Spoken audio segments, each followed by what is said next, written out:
Hello.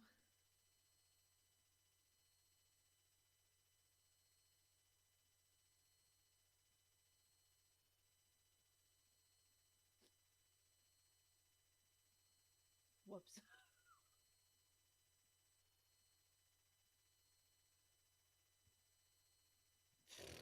The Illuminati.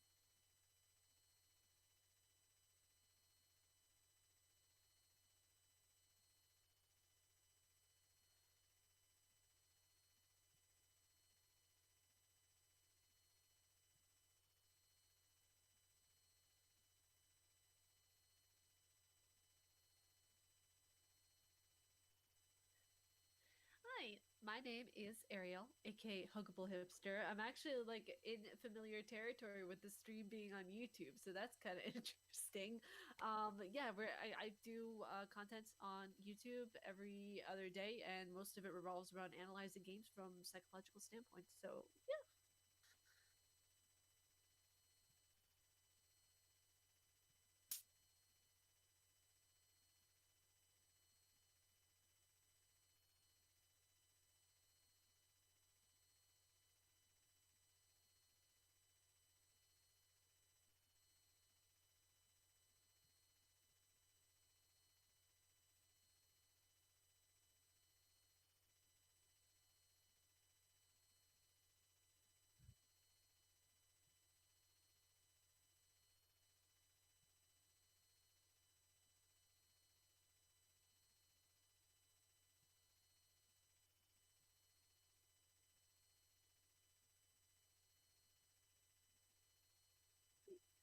main schedule.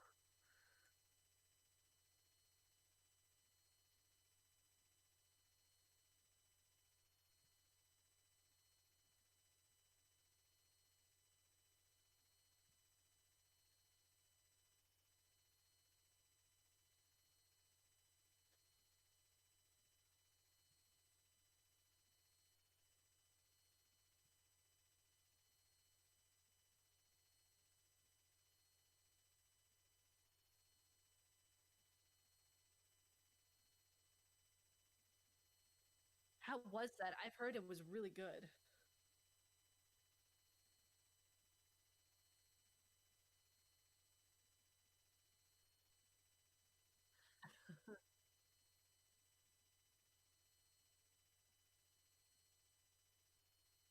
Yeah,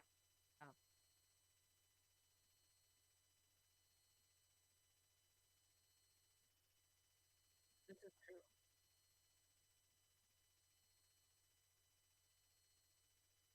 You see, that makes me want to get it even more now because Battle for Bikini Bottom was like part of my childhood.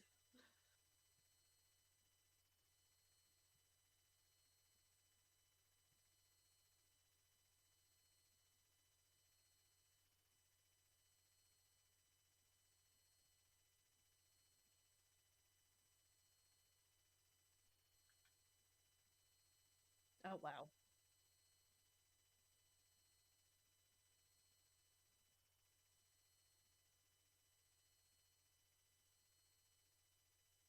Yeah, that's not too bad of a price.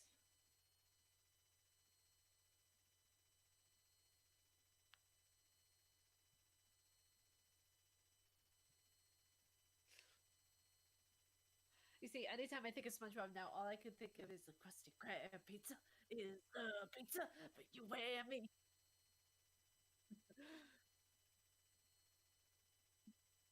Nope.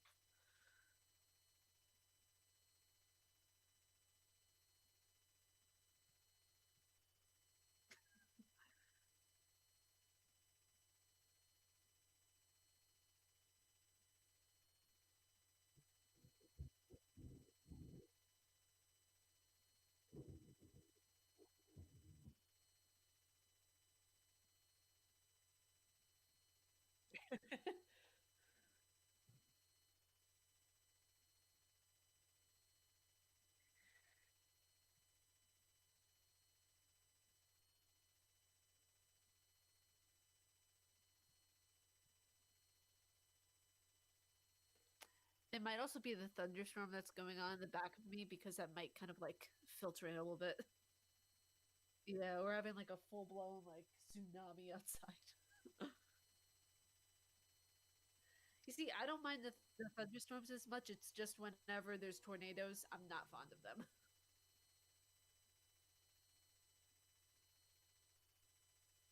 Yeah.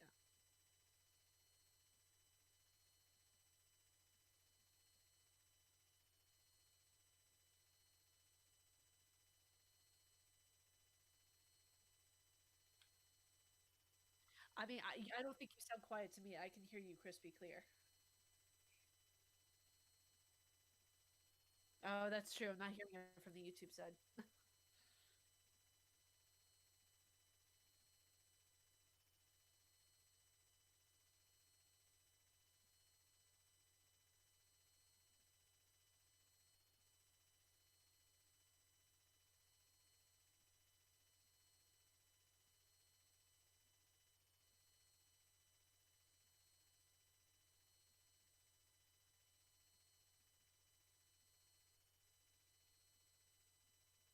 Very aesthetically pleasing ASMR style.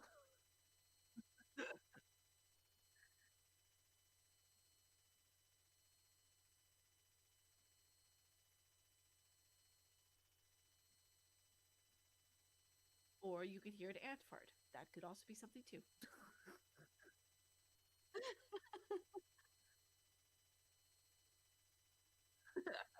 Okay, I have, and oh god, I have so many words for it. It's a game that I think has potential, and it's Fallout 3. I'm not liking it. Okay, first of all, the bugs, Bethesda, you need to calm your shit for a second, okay? Um, Second of all, it has such a conflating storyline. Like at one moment, I'm seeing one thing, and then the other moment, I'm seeing something else entirely. Like apparently, the game is just based around trying to find pure water.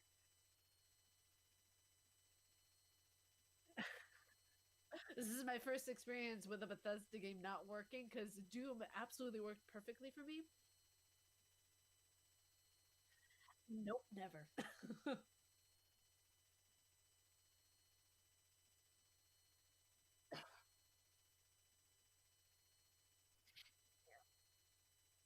You see, the funny thing is that the Evil Within, excuse me, both of those games were from Bethesda, but only as a publishing company, so they got away with murder.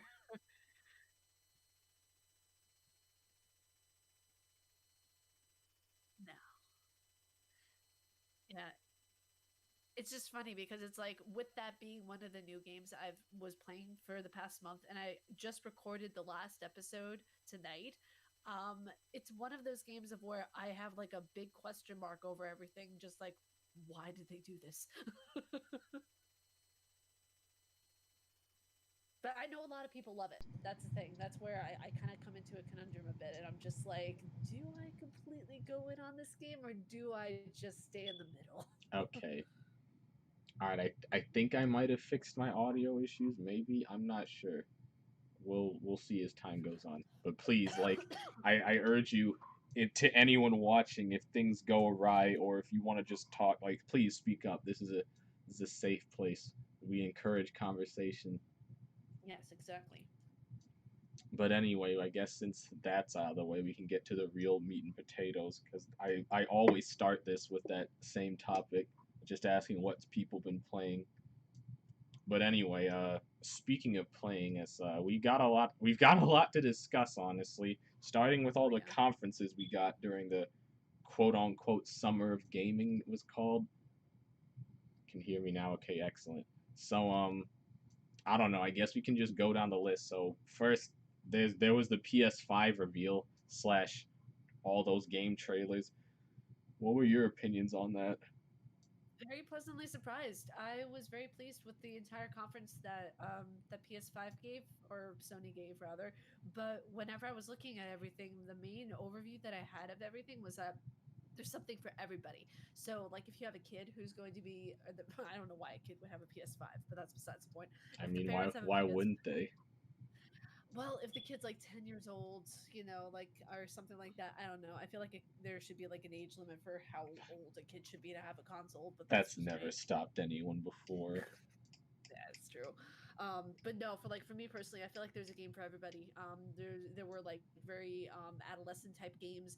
There were the Resident Evil trailer. There was so much for like everybody. I feel so. I don't feel like Xbox. And this is the first time I'm actually going to actually like disagree with Xbox, but I don't feel like Xbox has really done that of where they showed a miasma of trailers. Did they have a conference over June or no?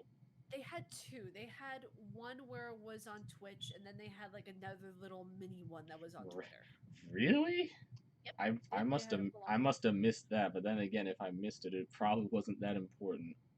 Yeah, they didn't make a big of a deal out of it as Sony did because I mean Sony's conference blew Xbox's conference out of the water. Honestly, If anything, it was probably the best Sony conference to date. It certainly it was was. better than all their state of play stuff. Yeah. But yeah, They there were a lot of good announcements too. I mean, I don't know why you'd start with GTA 5, but that's aside from Skyrim 2.0, which GTA 5 is totally going to be. We got I'm trying to remember. We're getting a new Ratchet and Clank. We're getting a Sackboy game, so Little Big Planet stuff. We got that RE8 trailer, a new Odd World, which I wasn't expecting to come out. Me either. A bunch of new IPs that look promising. Um, did they showed more of Deathloop? I'm looking forward to that, even if it's Bethesda Yeah. behind it. They also showed more of the ghost. Not what was it? The ghost of Ghost of Tsush- Tsushima or yeah, and the yeah, Ghostwire Ghostwire Tokyo. Tokyo. Ghostwire Tokyo looks insanely good. I mean, it looks good. It just the gameplay kind of weirds me out. Oh yeah, we're getting a Demon Souls remake. That was Yeah. also surprising. And then Horizon Zero Dawn 2. Like my heart. I'm so excited for that. And then the PS5 reveal itself. Honestly, as far as aesthetics go, I don't like it. Like Yeah. the white on black just doesn't work because I always just associate Sony with like black or silver. If it was black on white, I feel like it would look way better. But I guess that's what custom paint jobs are for. We also have two different ones. We have a digital only edition and one that actually has a disc drive on it, which is strange to say out loud. Actually, Yeah, exactly. It's like, oh, do you want to go back to the 90s or do you want to come into the present? yeah. But I mean, the sad thing is that digital only one's probably going to be the cheaper option. That's unfortunate though because like for me like I'm a collector. I love collecting the physical copies and to have that be almost $1,000 most likely that's gonna be really bad. Oh yeah, we didn't get a price tag either. I don't know if it's gonna be 1,000, but it's they probably would have not learned their lesson from the PS3. So $599 Ugh. is that's the standing point, if not more, in my eyes. Well, But did it you hear what Xbox is doing actually with their price points? They what just announced that they're making a cheaper version of the Xbox Series X. what is that? Are they making a sex box digital only edition? I beats me. Like I heard it a few days ago. Actually, Peter in the comments was the one who showed me, and I was like, "Whoa!" So they're doing the same thing that PS5 Oh, is doing. I mean, it's smart. It is kind of the digital advent of the digital age too. But yeah, no, I can't call it Series X. It's only the sex box to me. It's funnier and it's easy to say. Honestly, But yeah, Sony had a pretty good conference. It's better than the stuff they've been putting out. And yeah. they said what PS5 is supposed to drop this holiday season, which makes No, sense. they postponed it to next year, I believe. Oh really? Yeah, Oh well, shit. All right then. yeah. I think they're waiting for COVID to die down a little bit before they make people spend all of their wallet. Yeah, that makes sense. But I guess moving on from Sony, we can go on to EA. So EA actually had their own thing too. Um, I forget. I honestly forget. I had it all in my head. But yeah, for those of you wondering, we don't really do professionalism on here. It's not a show of mine without shit going wrong or me just forgetting things. I do remember they did stuff about Apex though, and I'm surprised that it's coming to Switch. I'm even more surprised that they're actually doing crossplay with it. Finally, That I mean, yeah, but honestly, I did not expect that they would do that. I didn't think that that was the type of game to be on the Switch. I mean, it's not, but at the same time, everyone and their mother wants their game on Switch because it's just you'll just make money because the convenience of having a game that you like on the go is just you can't beat that. Yeah, but also like whenever they announced Overwatch for Switch, I you should have seen my reaction. It was just like, why? There's It's a a PC game. there's a surprising amount of people who play it on Switch, and Really? they don't mind it, or at least not that much. It's I'd like love to see how you the work with controls what you work. got. Yeah, I'd But love to see yeah, how the controls work with that. yeah, me too. But I mean, aside from that, we got sports stuff. Yawn. We're getting a new Burnout and a new Need for Speed, so that's interesting. They're bringing back Command and Conquer, which I thought EA had snuffed that out already. Command and Conquer is like a very old RTS game. It's like Oh yeah. one of the many games that EA has on its death list, which I'm really shocked that they're bringing it back. Honestly, Rocket Arena is gonna be a thing. I actually baited that like last year. I managed to get a code for that. That footage has been lost to time though. And then probably the most interesting thing, which seems to be the theme for EA, the Star Wars thing, Squadrons. Yeah. I was hoping it would be like a new Rogue Squadron, but it still looks fun, even though I'm not particularly fond of flying controls. Because for those of you that don't know, flying an airplane, the controls are inverted, and I despise inverted controls. It fucks with me to a great level, but it looks fun. I would have liked a new Rogue Squadron, but I guess you take what you can get. It's funny how whenever EA does a conference, the Star Wars thing is always the most interesting.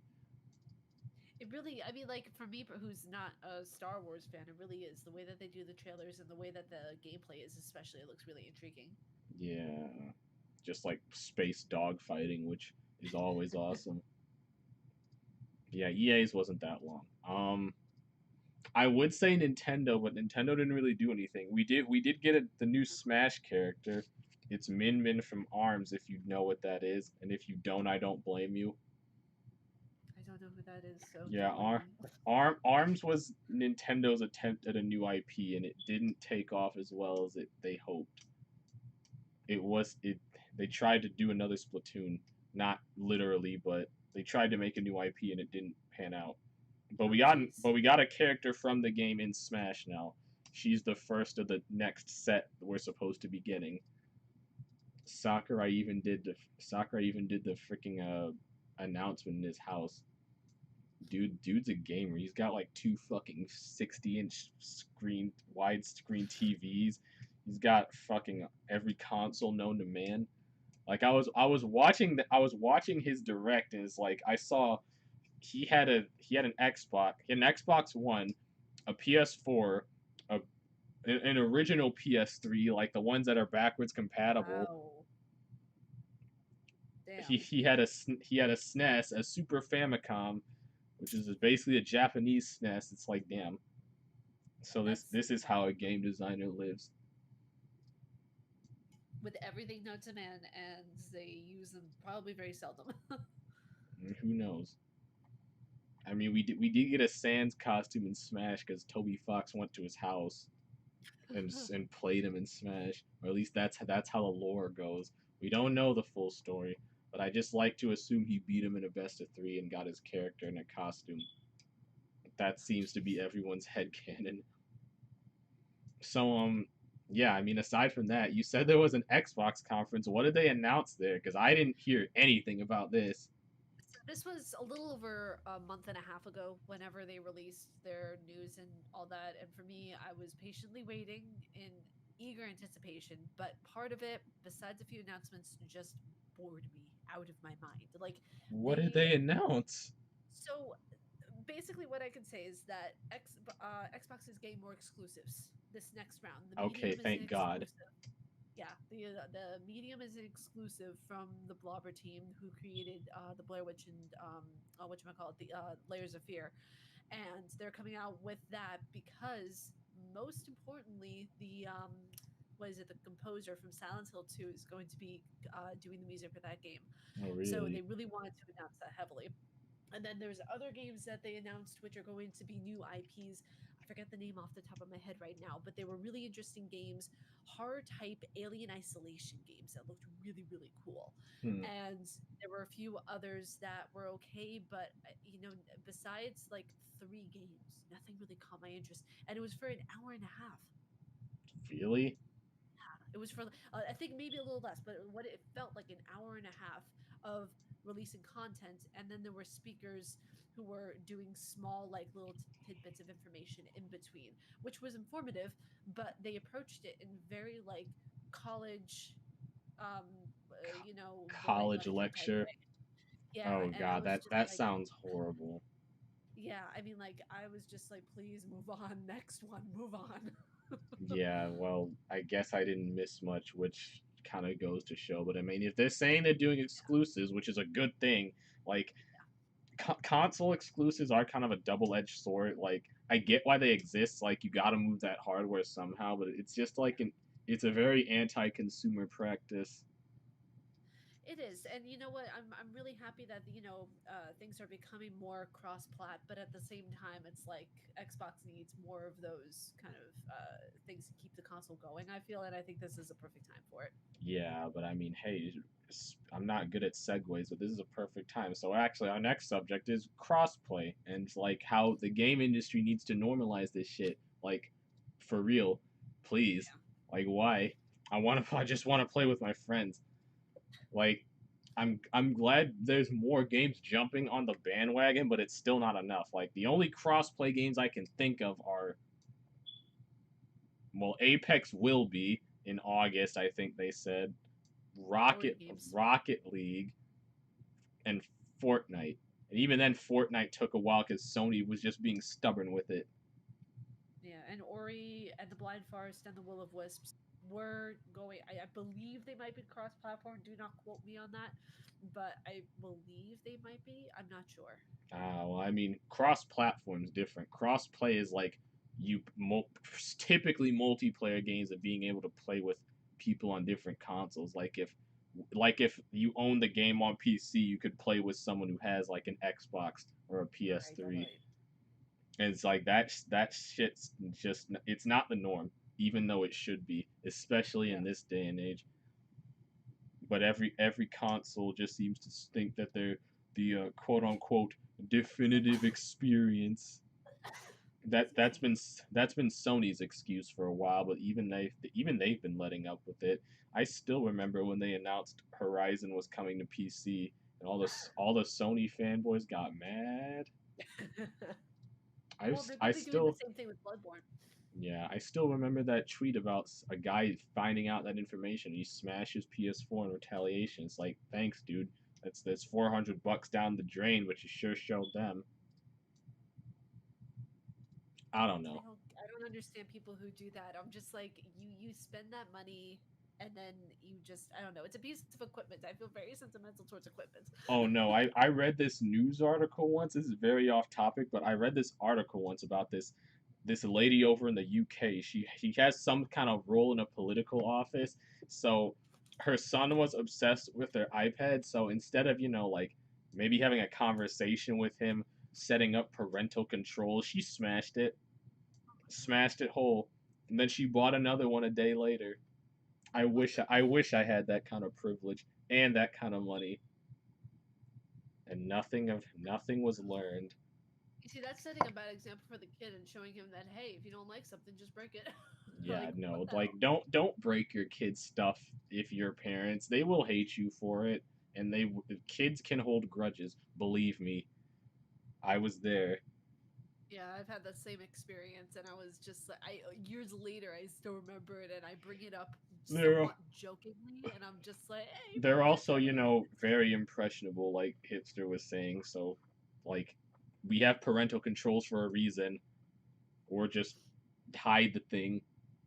Yeah, pretty much.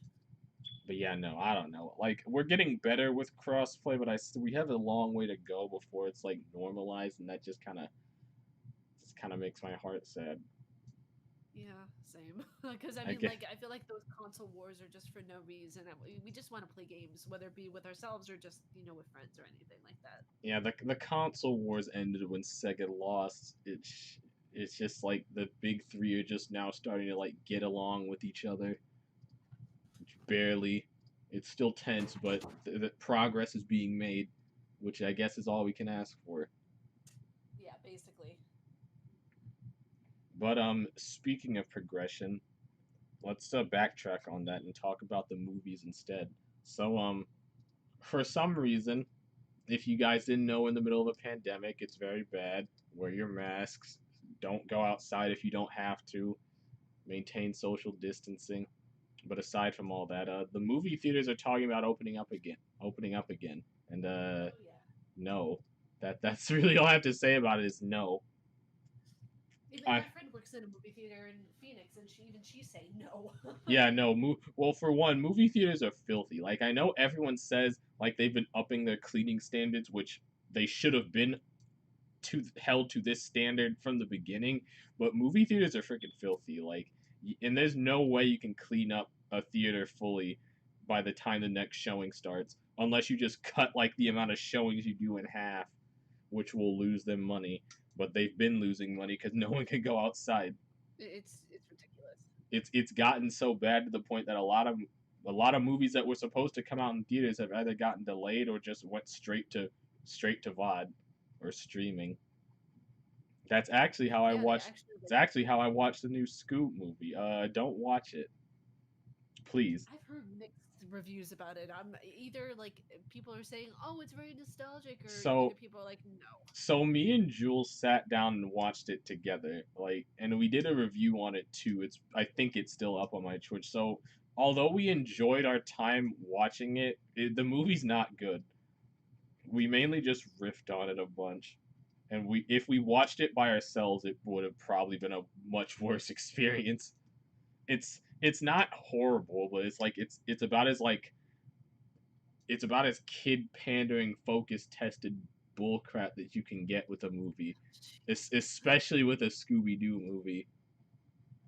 And they Wow. also throw in a bunch of other Hanna Barbera characters for some reason. Like we got Blue Falcon, Dick Dastardly from Wacky Races, which is he's the best part of Oh, the movie. really? He's the best part of the movie though. We even got freaking Captain Caveman. That's a name most people won't know. But yeah, I even after we saw the movie, I looked at concept art, which it was supposed to be more in line with like Wacky Races. Like the concept art looks so much better. It usually does. But yeah, no, all the big name releases either got pushed back or are just going straight to VOD. Apparently, the new SpongeBob movie is also supposed to be just going straight to streaming.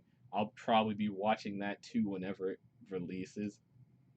Yeah, they did the same thing with the Mulan movie. They actually postponed the release date from I think it was this month to August. Oh well, I had no plan. Well, I did. I initially had plans to see that movie, but then they said like the actress who played Mulan supported China's stance on the Hong Kong rights. It's like, well, Yeah. can't be doing that. Yeah. Oh, we don't support people who don't like freedom. Bye bye. Yeah, it's whatever. Plus, I'm just kind of sick of the whole Disney live action craze, but that's another conversation. Oh yeah, no, we could do an entire podcast on that one alone. But yeah, no, I've been talking about the movie industry a lot in my recent podcast, just how like this entire pandemic is just like causing the death of movie theaters as we know it, and it's like it does kind of suck, but at the same time, with streaming becoming the new thing, it was just kind of bound to happen. Like going out to a theater is just becoming more niche, and the fact that these theaters are so desperate to reopen because they're just losing that much money, it's kind of sad. Yeah, it really is Like, really don't get me sad. wrong, I enjoy going out to the theaters every now and then, even though some of them are pricey as fuck. Like, I love me some movie popcorn. Boy, do I love me some movie popcorn. Oh If anything, if theaters do die out, that's the one thing I'm gonna miss the most. As overpriced as it is, that shit's good. you want a bottle of water? $15, whore. Oh no, you don't smuggle your own candy in there. I'm not paying $6 for a pack of M&Ms. Just go to the dollar store down the street, please. I feel like next up they're gonna start doing pat downs at the movie theater. Oh my god. Yeah, no. If you smuggle snacks into theaters, kids, please, like, don't pay $6 for some M&Ms. That's actually robbery. No, They're actually stealing from you at that point. just do what I did when I went to see the movie The Witch. Just take in Chipotle with you. No one will notice. What? I You took you okay. snuck some whole ass Chipotle in the theater. I Yes, I that's amazing. I was in college for my senior year, and as a graduation slash birthday present, one of my friends got me tickets to see the movie The Witch. Don't see it; it's god awful, by the way. Oh, And I was like, "Hey, you know what? Let's get some Chipotle before this." And we literally snuck in a whole ass Chipotle with a soda and a side and everything. that's amazing. I love that. The movie theater was empty though. There were only 5 people there, including us. I mean, most people don't care. It's like you're not gonna get searched in a movie theater like ever. But it's like just sneaking a whole ass Chipotle meal is just it's wild. Yeah, that was a fun night. But yeah, the movie theater business is kind of iffy right now. But it's like they have no business reopening. If anything, most places have no business reopening. But you know, breathing is for the communists. We gotta stimulate that economy. What's a few thousand lives? You know, fuck. Yeah, but you gotta see that new movie, right? Exactly. It's totally worth it. But anyway, this kind of got depressing. In next section, segue. So I kind of thought about this topic with the release of Last of Us 2, and it's like that whole shit show regarding that game. So it kind of arose a question. One of my friends brought this up to me already. It's like, should games start having like trigger warnings in them? I don't really know because like as as my someone who's go go ahead, I'm sorry. oh well my stance on it kind of is that it's like I know like gore and violence and like really tough themes are kind of like a normal in most games now, especially most M-rated games. Is like people were apparently really disturbed with stuff in Last of Us 2, and it's just like it does get you thinking like should there be warnings for stuff like that? Because like I don't think it's like maybe it should be required, but at the same time it should just like give people an idea of what they're in for. I know, but at the same time I feel it's gonna go the same way with like ESRB ratings. It's like people just ignore that shit and then they end up scarred. And it's like, well, I don't know what to tell you at that point. I mean, from the perspective of someone who, not to gloat, but has a degree in psychology and looks at this stuff with like really heavy eyes to an extent, because it's like you see this entire culture of people, especially like kids who are in the 90s, not giving a literal shit about what kind of games they played, just as long as they got to play something. You had the generation of kids who played Grand Theft Auto. You had the generation of kids who played all this different kind of stuff, and then you see the ratings getting heavier and heavier with the warnings and stuff. And I feel like with Last of Us Part 2, there was some like trigger worthy things in there as far as what transgender issues go, Yeah, as no, far as I heard it got heavy. yeah, there's a lot in there, especially like with the death of Joel. Spoiler, I know. If you haven't played the game yet, I'm sorry, but it has one of these things of where in the game itself you switch back and forth between Abby and what is it, Abby and Ellie, and you get to see their stories. And one of the things is that really like made me think that this game should have a warning on it is that they don't really prepare you. And that's what I really liked about it. They actually went in and they made the game like they put you in their shoes and they made everything as real as they possibly could. So I feel like to an extent they should have a warning, but not go in too deep, or else other game companies are going to go hog wild with it, and not in Yeah, the good way. yeah, I don't know. I've never really gotten this whole shtick about games always achieving to do like hyper realism and all that. Like, I guess I say that as a little biased because my favorite game has a fucking bear with a bird in its backpack. So, Yeah. but it's like I don't know. It's like the more real things get, it's like deeper and the more vivid these depictions of stuff get, and that can probably lead to problems or like people experiencing not so good feelings just trying to get a game that they were looking forward to or greatly Right. enjoy. Yeah, that's why I mean, like, for people who are transgender or who are going through things like that, they don't want to relive that part of their life, that that Yeah, no, movement of I theirs. watched someone on my following list on Twitch. I watched her play through The Last of Us 2. She ended up crying at one part. Like, Oh, jeez. damn. And it's just like that also kind of got me thinking about it. Is like maybe we should like warn people about this. Yeah, also, I mean, Naughty Dog is really known for making really heavy games. Like, look at the first Last of Us. That explains a lot. And the fact that, like, the graphics are as intense as they are, they really don't hold back. I mean, I heard shit. I heard stuff like they've made like people who worked on the game like watch disturbing scenes to like really hammer it home. I don't know if that's true or not, but that's kind of that would wear down anyone's psyche. Yeah, I mean, the thing is that, like, at the end of the day, if like there should be a restrictive warning on certain games, not all games, but certain games that qualify for this kind of stuff. Like in this game's case, I wouldn't have anybody under the age of 18 play it, Yeah, without a doubt. and Honestly, like and it depends. even then, I just like make a bit of an extra warning Yeah, like, proceed at your own risk type deal. because You like would never I know what's around feel the corner. like I know they can be annoying, but at the same time, warnings like this just like show that you care and like will prevent Exactly. people from getting hurt. Because like I know this isn't games related, but it's like with the new Looney Tunes cartoons or like some of the old ones they show on some streaming services. There's like this WB warning. It's like the show you're about to watch is a product of its time. It's like stuff like we know that the world has changed and the views reflected in this show now are not do not reflect with the views of the world today and stuff like that. Which is good on Warner Brothers for doing stuff like that. I wish other companies would follow suit. Disney, because Disney has a lot of skeletons in their Pretty closet. much. They should be using that message for a whole lot of stuff. Yeah, I'm still Jules would attest to this if he was here, but he's still having arguments with people how they're trying to say that Song of the South is not a racist movie, and it's like, oh god. what? And for those of you that don't know, it's like Disney's not as crispy clean as they'd like you to think. If you don't know what Song of the South is, I envy you. It's a very incredibly racist movie that Disney made. Well, not only racist, but incredibly tone deaf. Because there's the tar baby thing at once, and then the movie overall just tries to paint slavery as not that bad. Which, well, yes, it is that bad.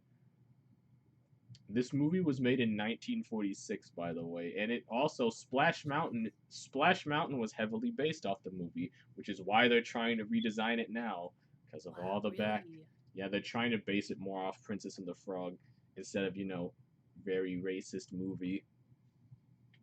Wow. See, I never saw the movie, so I don't know the references. Damn, that's amazing. I've watched Song of the South. I've never finished it because like it's I never really wanted to. Like it's horrible. Jules has watched it several times though. He even owns it. So it's I literally asked him like we should probably sit down and watch this one day because I want to be educated.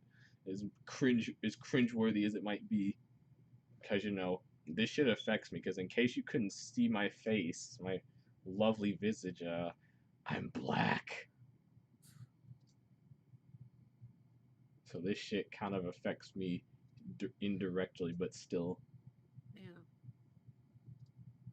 But yeah, I don't know. Yeah, I just think I think warning should be more commonplace in media, because they should, even if it's just to educate somebody, like even if it's not meant to be like patronizing or anything like that, just to educate, and that's the thing that I feel that people in our culture and society, especially with cancel culture nowadays, people are very much losing sight of what education means and that somebody can grow from ignorance. yeah, no, people are just so quick to just believe the first thing that they hear, And it's just Yep. like we'll get to that when we get to the main discussion of tonight, which that'll be something. But yeah, it's just kind of whatever. But I don't know.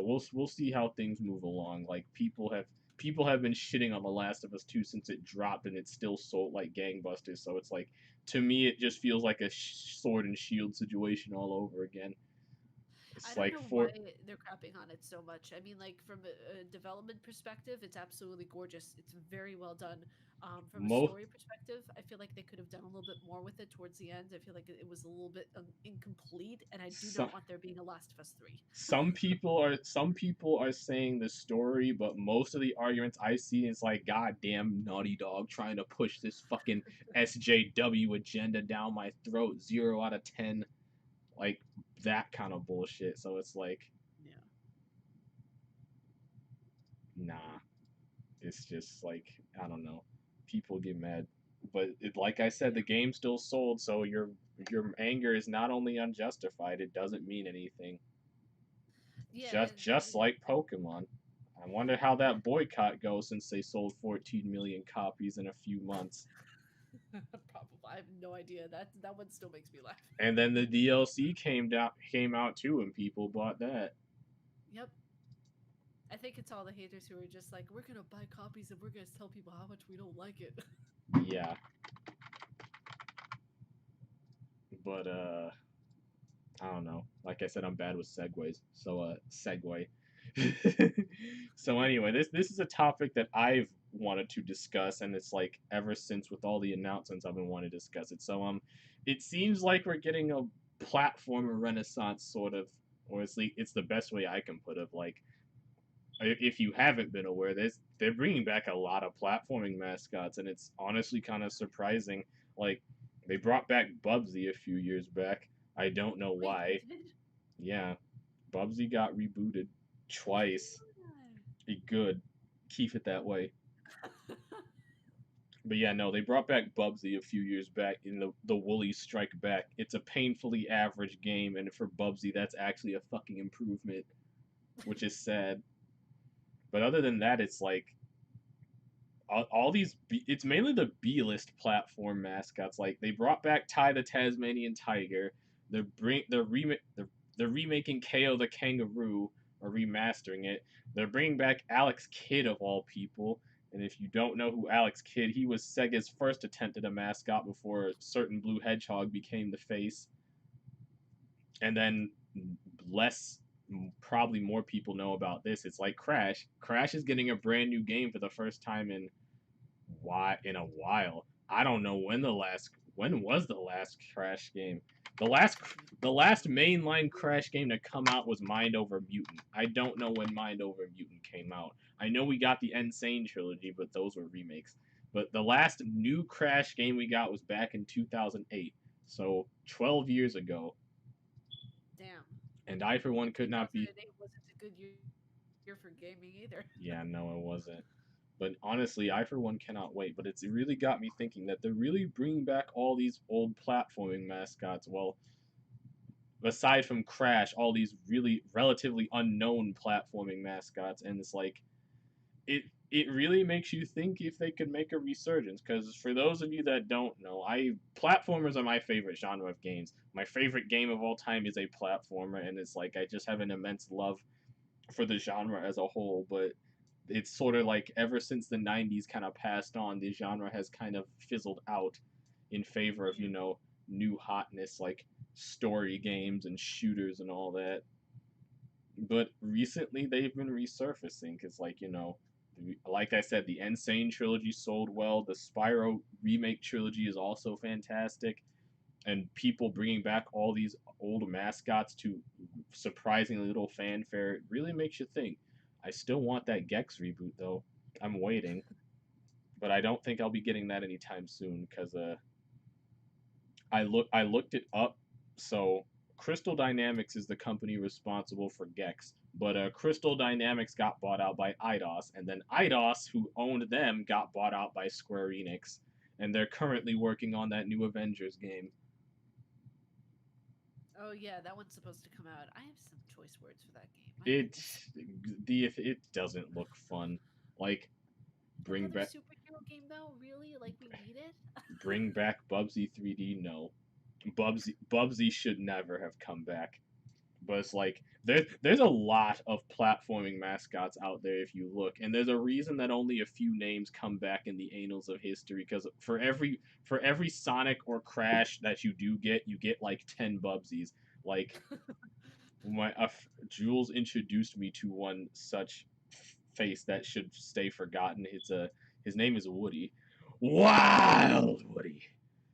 But yeah, no, that's the name of the game, Wild Woody. It was on the Sega CD, and it's horrible.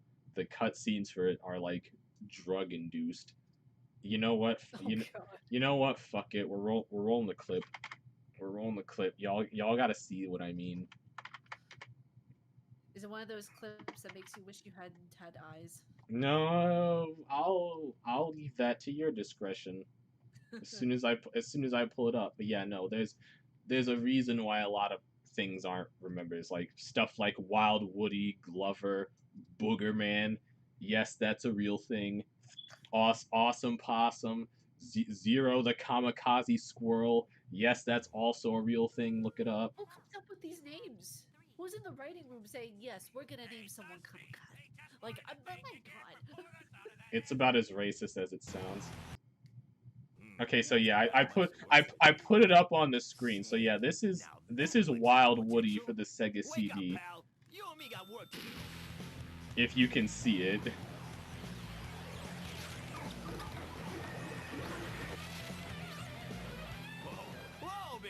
Yeah, it's a call me Woody. Wild Woody. It's a trip, and apparently the game wow, doesn't that play much thing, better. I. Someone was high in the writing room. Yes, very. But yeah, there's very.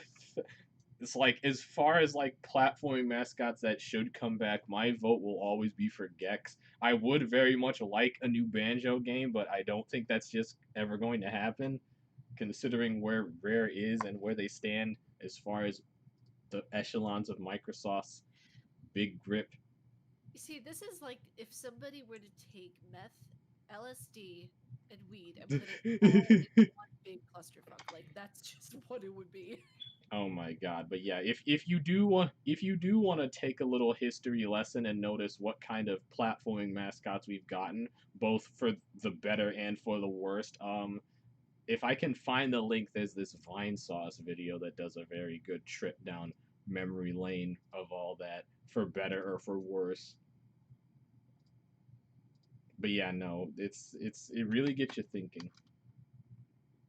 But yeah, there's that video if you want to watch it. There's a lot of mascots I would have never heard of. I mean, if you want to really stretch the idea of the imagination, freaking Pepsi Man was a mascot for once. Jeez. Okay, Pepsi Man is hilarious, and if he ever came back, I would not mind in the slightest. That just reminds me of Kool Aid Man. I feel like they should, do a double date or something like that. Nah, I don't know. Who really knows? But yeah, I'm all for platformers making a resurgence. We need more of them. We need more 3D ones specifically, because all the new ones that come out are 2D. They're great. Don't get me wrong. They're good games, but like more 3D platforms would be nice. The last good one I remember playing was A Hat in Time. That was a while ago. But it is what it is. I want that Gex reboot though, Square. Make it happen. I know you got your hands full with all these projects, that Platinum Games collab and the freaking Final Fantasy VII Remake Part 2, but Gex reboot. Think about it. Get back to me. Let my people call your people. Imagine if I had any sort of influence at Square Enix. Gloves was a good platformer too. I mean, Glover's all right. Like, it wasn't. I don't remember Glover fondly, but I don't remember hating it either. Now that I think about it, there's also Rocket, the robot on wheels. Oh, jeez. And then although I wouldn't call him a B-list platform mascot, Rayman. We haven't had a new Rayman game in a minute. The last one we got was Legends, because Ubisoft really doesn't care about him, despite Rayman kind of putting Ubisoft's name on the map in the first place. It's sad when sad when a company doesn't remember their roots. I could point fingers at Capcom too with Mega Man, but they've been doing slightly better with him. Yeah, But just a little bit. I mean, like I still I love the company, but they lost their vision on a few of the games. yeah, no, Capcom is like one of the bigger companies that has just like a whole trash bin of forgotten and abandoned IPs. It's kind Because of like the Silent Hill. I'm not gonna ever stop being bitter about Silent Hill, by the way. Chameleon Twist 2 is amazing as well. I've never played it, but I'll take your word for it. Oh yeah, Konami's like the king of forgotten IPs because they don't care about any of them unless it involves gambling. Ah, Pachinkos, where have you been all my life? They killed Metal Gear, or they attempted Metal Gear without Kojima and killed it. Castlevania dead. Silent Hill dead. What else does Konami have? I feel like Konami was like the Oh bad boyfriend in a really bad relationship. Contra dead. Everything's dead. It's all Yeah. pachinko machines now. Join the regime. Just go to Vegas, you'll see one of those and be like, oh, you still piss me off. the Great. The worst part is that pachinko business makes them money, a lot of it. Yeah. You'd think they just sell off their IPs, but nope. Gotta sell those. Gotta get people to gamble somehow. Slap Solid Snake on a slot machine. People will eat that shit up, and That's apparently they sad. do. But yeah, People are no. sheep.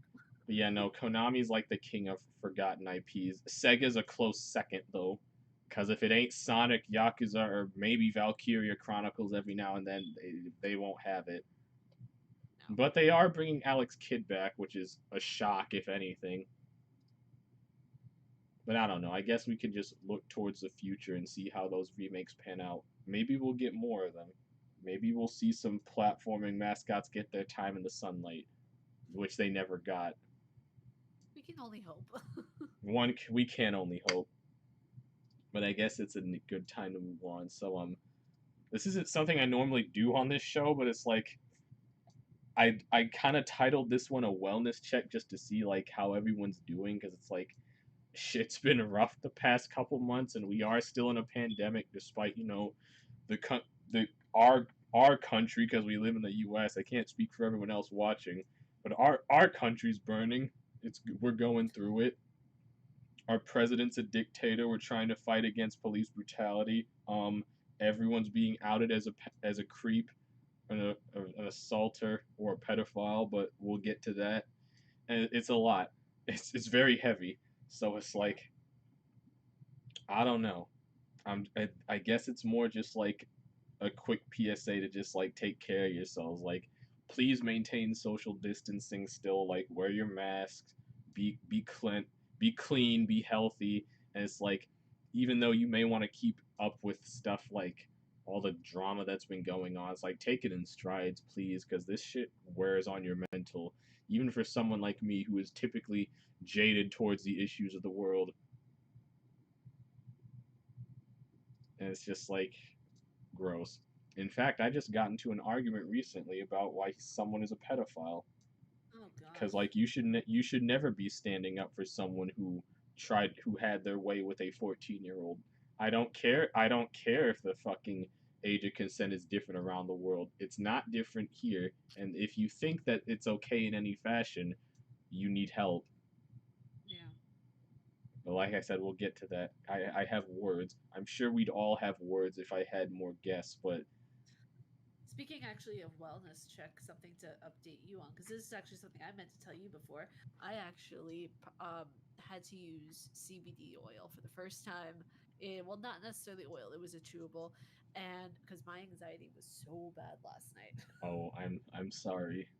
Yeah, no, it was like it's one of those things of where like I want to promote like if you guys are prescribed it and if you guys can actually legally get this isn't like a disclaimer like don't go have no drugs kids please don't but if you guys can legally get prescribed CBD oil or cannabis oil or chewable that helps you fall asleep to manage your anxiety or panic attacks in any way, I would recommend it. It's a healthier way to go about it, and my dad gets the same exact stuff, so he gave me one of the chewables. I actually haven't gotten that good of a night's sleep in months.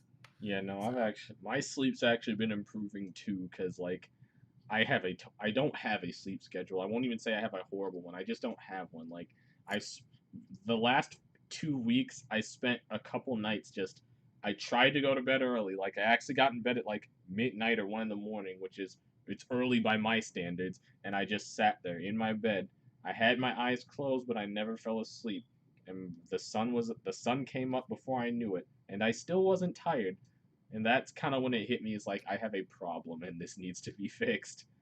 yeah, But thankfully I've been getting more rest as of late. that's good. But yeah, I hope to everyone watching and just to anyone that comes across this, I hope you're doing well, just maintaining your health, your sanity, and your mood cuz like 2020 sucks. Like let's just be real with it. This year sucks. Like dead ass expecting an alien invasion by the end of the year with all that's happening. They're not That's gonna want to come here. Yeah, it's like by the time they get here, they're just gonna see everything's messed up. It's just like, nah, we can't do this. It's not worth it. But we can at least say that it happened. But It might be yeah, the first time we actually ever see Godzilla. probably. I wouldn't be surprised. This like fucking radiation spill, and just we get kaiju. But I Facts. some people would probably be all over that. Jules would. He's a massive Godzilla fan. You see, that's oof. I watched Godzilla once, and I was laughing throughout the entire video. You, I guess it's an acquired taste. It just interests me because giant monsters. It appeals to that 5 year old part of my brain. But no, he loves it. I think he's watched like every movie, and Oh gosh. he's still waiting for the Godzilla and King Kong movie to come out or the new one. But yeah, I guess that's all I wanted to say for that segment. So segue again. So with I all think that we need to have one of, like the cutout cards or whatever, like a screen card or something that just says Segway that just prob slides past. Probably. I do need to get like graphics done for my stream, like, startup screens, like maybe a nice overlay, especially for when I do this podcast, but I've just mainly been working with what I've been able to do by myself. And by myself basically consists of Microsoft Paint or like Google searched editing software. I mean, But it gets the job done, honestly, for right now. yeah, it's just something I never put much thought into, but I do need to upgrade it one day. But anyway, we've kind of reached like the midpoint section of this, so I always like to have like a little intermission or just like where either you guys can suggest topics or we go over topics that don't really warrant like a whole section, just like shorter stuff we kind of touch on and then move on. So if you got anything you'd like to talk about, like, well, feel free, but just like keep it clean, keep it classy, and it's like keep it relative to like nerd culture. So like games, movies, and stuff like that.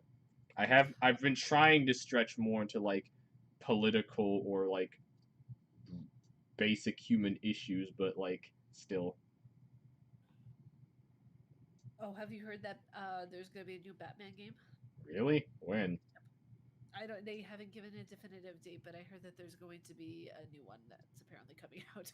I mean, it wouldn't surprise me. We get a new Batman thing every now and then. It's never gonna die. Would I if just I'd be really surprised if it was like a new Superman game or something because we haven't yeah. gotten one of those in forever. But then again, all the Superman games are bad. I mean, I've never played one, so I can't say. They're all bad. Oof, that's If disappointing.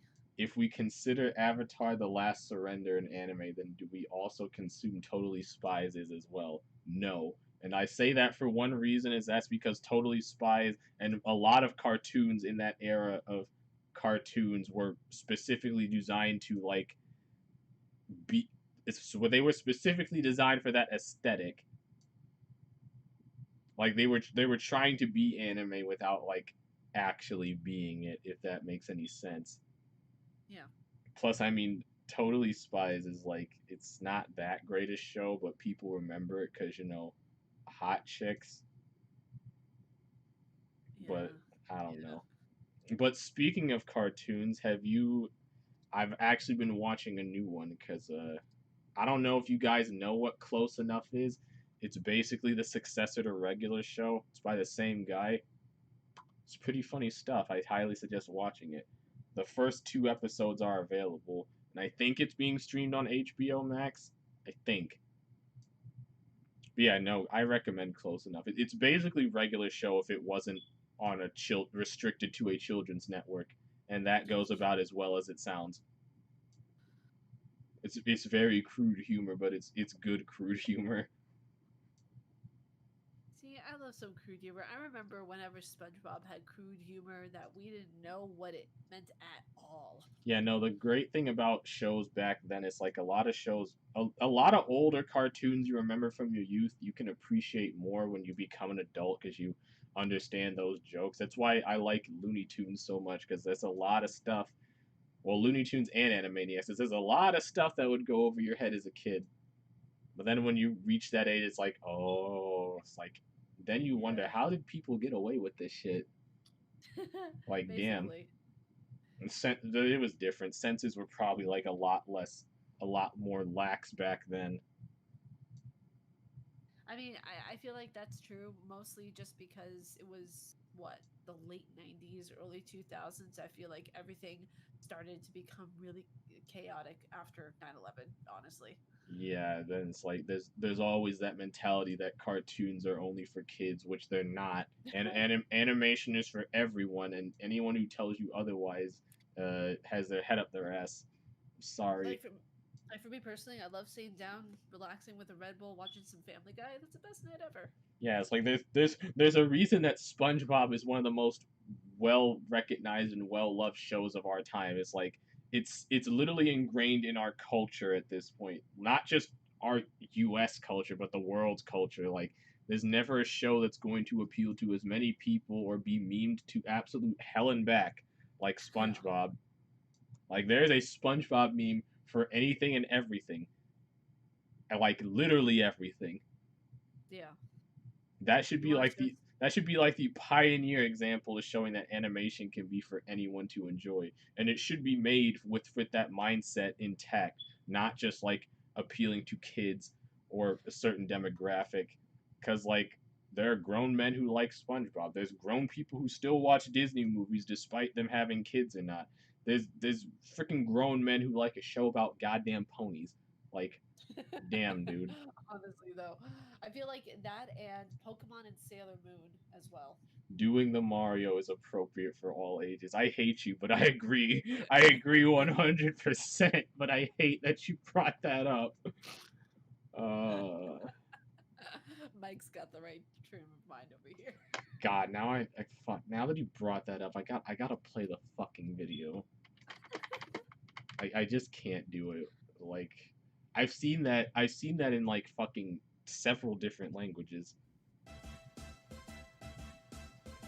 Do the Mario swing your arms from side to side. Come on, it's You time to did go. this. Do the You Mario did this, and take now you have to one live with step. it. And then again, let's do the Mario all together now.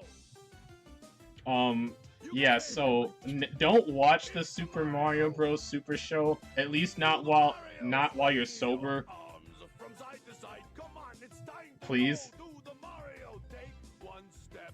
And then again, let's do the Mario all together now. If there isn't a guy in a Mario suit in that Nintendo theme park that opens and he doesn't do the Mario, I want a refund, a full ass refund. I don't care. It's like me and some friends are gonna go to that Nintendo theme park and we're gonna start doing the Mario in the middle of it. Bet. I I, someone you can hold me to that. I mean, that's a dance I can get behind.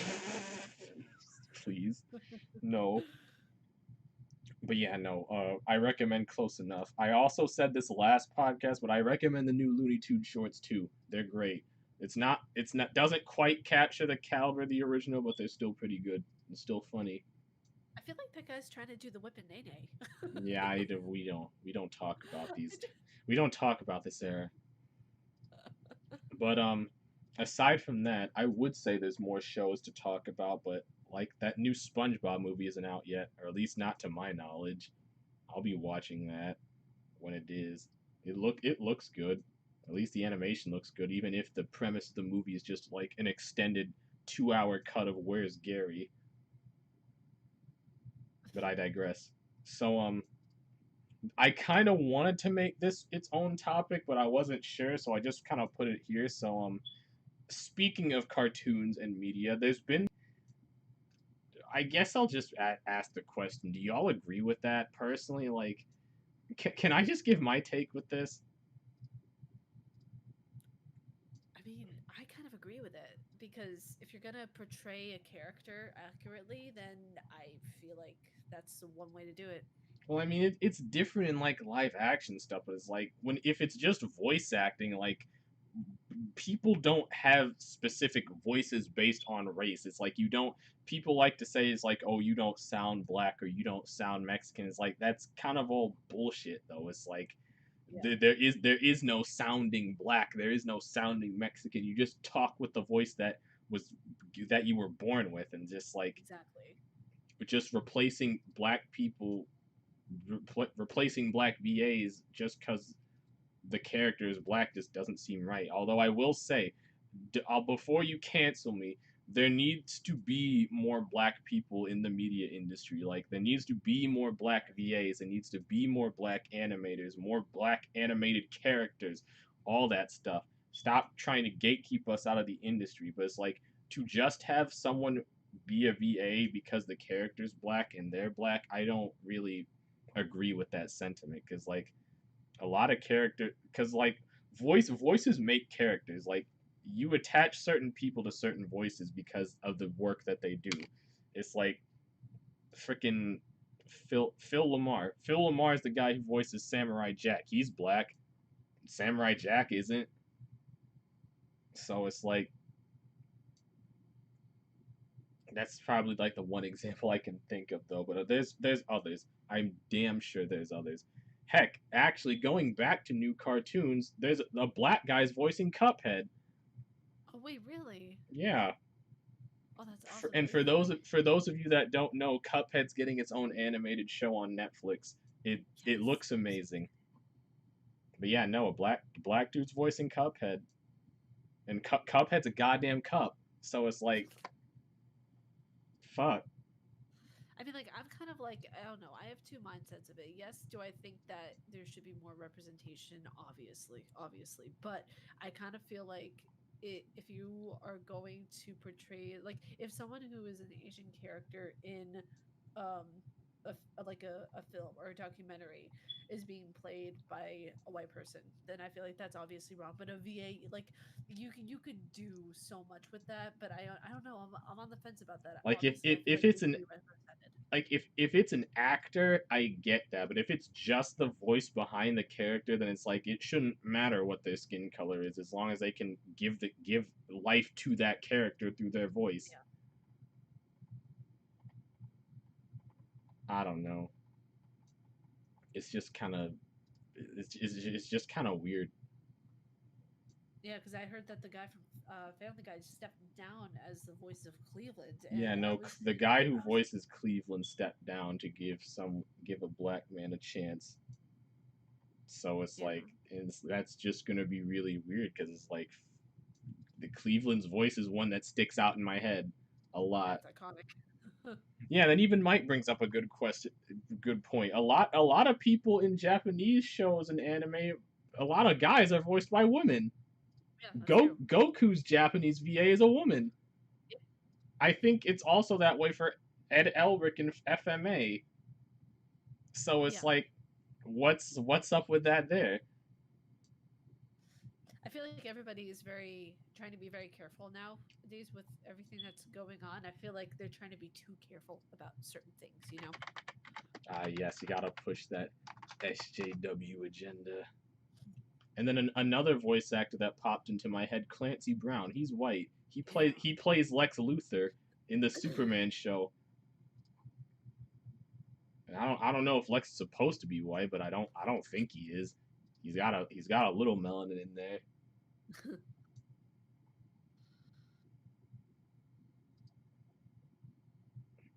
Bart Simpson is voiced by an adult woman, exactly.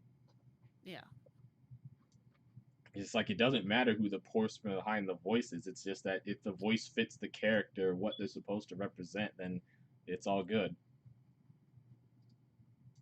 But it is what it is. It feels kind of like we're missing the issue here, but whatever. I'm glad that there will be more black in the media industry, but I feel like it's just doing it for the wrong reasons.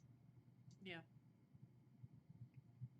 So anyway, aside from that, I wanted to have a little discussion about cancel culture, how that's been evolving. I Ugh, mean, cancel culture. I mean, my I'm gonna have a bit of a hot take with it. I don't really think cancel culture is kind of a thing because, like, I know people have that mob mentality nowadays. It's like you want to hold things over people's head, prevent them from growing. But it's like if you really think about it, how many people's careers have actually been ruined from getting quote unquote canceled by the internet? Because I can't You think know, of any. In and all all news honesty, is good news for them. yeah, it's like it. My thoughts on that kind of results from my opinions on another thing was like there's no such thing as bad publicity, which there really Exactly. isn't. Because like even with one example, like YouTube drama alert, I guess, but Jenna Marbles said she'd be stepping down And because Shane she Dawson, apparently everything that came out with him.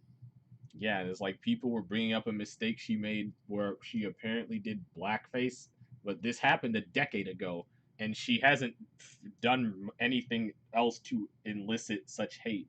But people just want to let it go, and it's like, and people are saying that she's canceled. It's like I don't buy it. It's like I never watched her stuff, but this lady's got a lot of influence. I'm pretty sure she'll be just fine. Whatever she ends up doing with her life, if she does step away from the platform for good, she'll succeed. People Yeah. will follow her wherever she goes. And then like you brought up Shane Dawson, it's like him, Jeffree Star, two people who are literal scumbags. Just like Yeah. people try to cancel them like every other week. They're still here. I feel like so ashamed of myself that I was actually like fans of Shane Dawson for so long. Like it's really interesting to see because I've watched his videos for like 7 years now. I mean, the thing about it is that it's like when this stuff comes to light, it's like I get being upset, but it's like you didn't know. It's like you couldn't help not knowing because like this information was being hidden or being kept from you. It's like I just Hmm. the main hope that I have for people is that when this information does come to light, you act responsibly. And with in the case of him, stop supporting him Yeah, because exactly like that. And he's a piece of people are shit. still making excusing though. Like they're still trying to excuse his behavior. Also, Jeffree Star's behavior. I'm just like he is a known racist. Like he is the absolute like epitome of the word racist.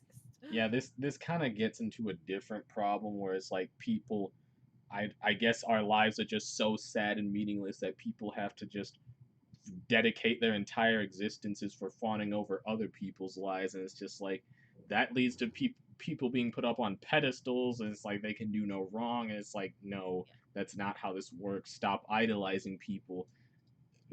that No one has a squeaky clean history. We've all done things we regret. It's just whether you've grown as a person or owned up to it that matters. exactly. Like everyone fucks up. That's just life. It's just a matter of And like how you take and it then from. let giving people the idea that they can do no wrong conditions them to actually think that, and then they just continue being bad people or evolve into worse people. Yeah, Because and did you see like he because if even did because if like you're not taking accountability for other people's actions, they're certainly not to. Because no one likes being wrong ever. yeah, like he even did like a mini live stream on Instagram where he actually like what a friend of mine told me that he was doing a live stream reacting to what Tati was saying about him. And you know what I find really funny is that he reacted to an almost 40-year-old woman calling him out on all of his like lying, all of the deceit, everything like that. He got really pissed off over that, but he's not getting pissed off over pedophile, allegations. Like Yeah, it uh, really shows you where people's priorities are. I'm just like, wait a second. You didn't get mad when like Jada Smith called you out as well as the brother. Jaden Smith. Yeah. Lucky Will didn't get involved.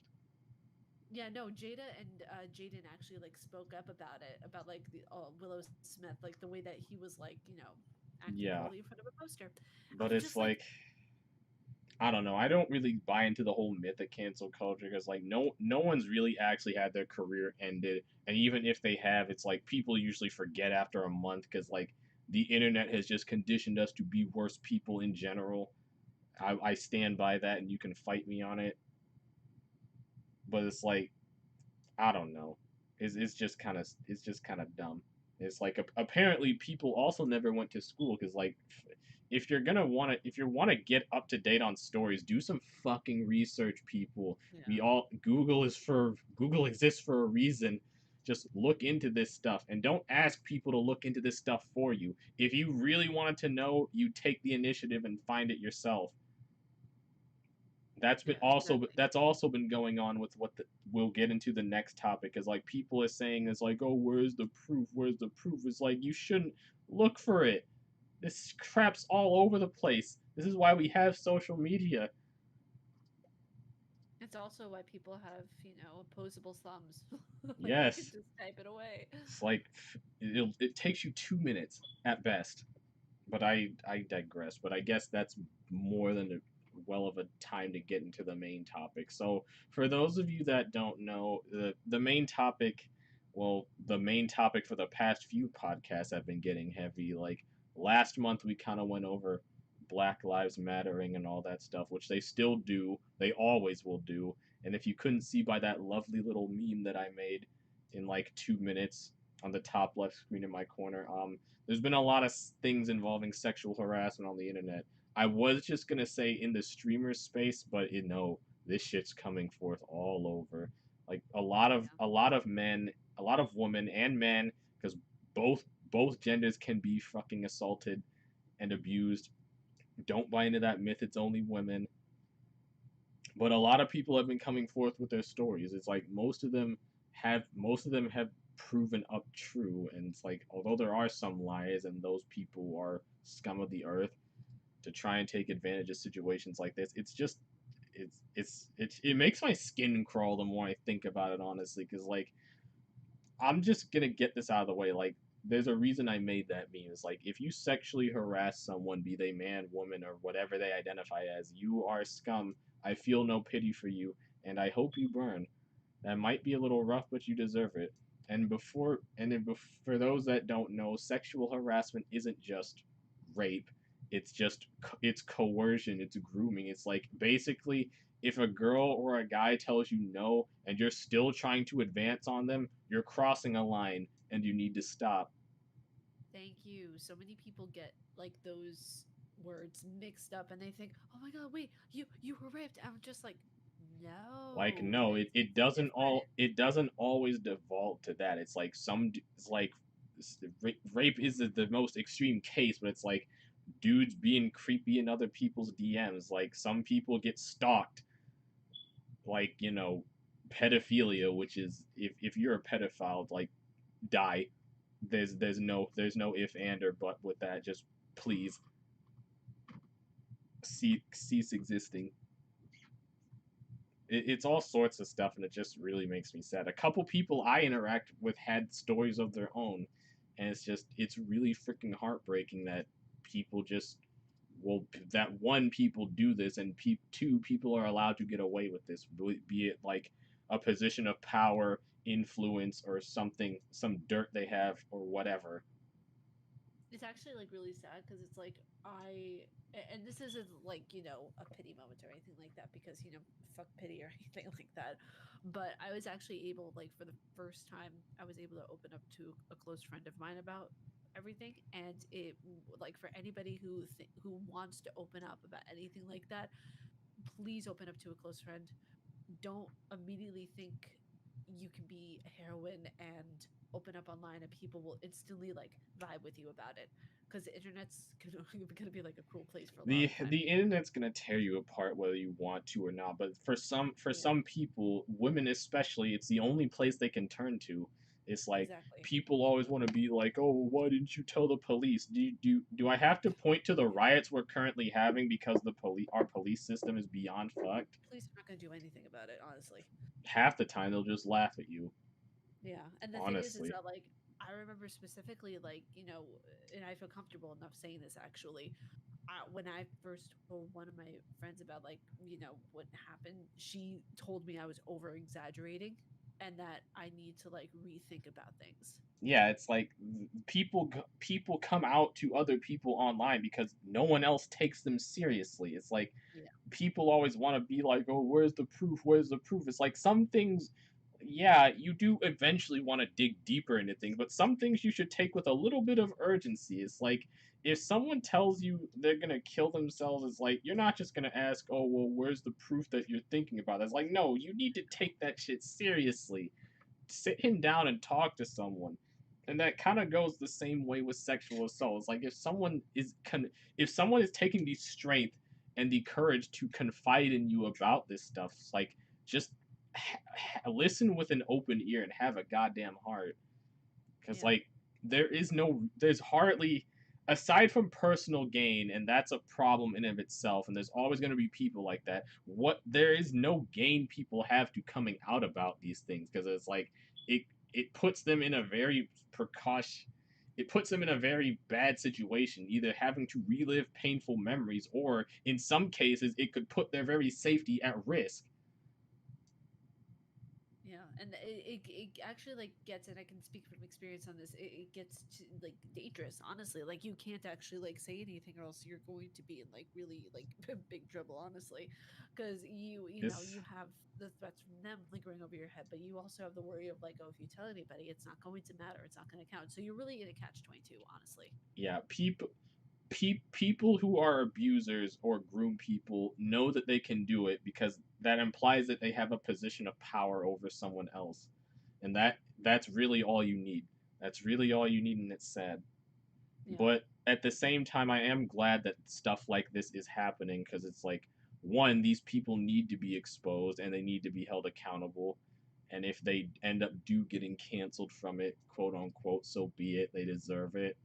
And it's just like it needs to happen. It sucks that it does happen, and to anyone that has come forward with their own stories, you are very brave and very courageous, and I wish the best for you going forward. Hopefully coming out allows you to move forward in some way, shape, or fashion. But it's like, in order for things to change, it's like the problem has to be exposed, and that's kind of what's happening right now.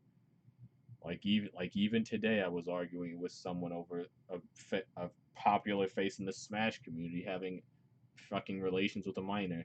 It's like that shit's never okay. I don't care where in the world you are. That's just not okay. Fuck what the law says. Just like, if honestly, if you think having any sort of relations with a minor as a grown person is okay, you need help.